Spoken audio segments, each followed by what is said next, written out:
তো চলে এসে বন্ধুরা, আজ তোমাদের একটা জিনিস দেখাতে চলেছি। তো সাধারণত আমরা এটাকে জেলি বলে থাকি। তো এটাকে একটা ওড়নাতে নিলাম। দেখো, এটা আমি ভালো করে চিপে নেব, মানে সম্পূর্ণটা বার করে নেব। তো দেখো, চিপতে থাকলাম, মানে সম্পূর্ণটা বার করে নেব, ঠিক আছে?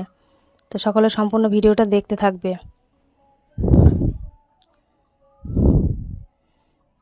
তো এটা সাধারণত বাচ্চারা প্রচুর পরিমাণে খায়, ঠিক আছে? তো সকলে দেখো এর ভিতরে কি আছে। দেখো,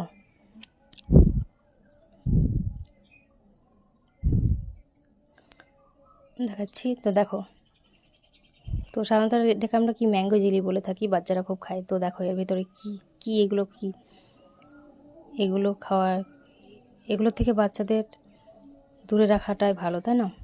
তো ভিডিওটা প্রচুর পরিমাণে শেয়ার করে দাও, আর আপনার সকলের বাচ্চাকে সুরক্ষিত রাখুন।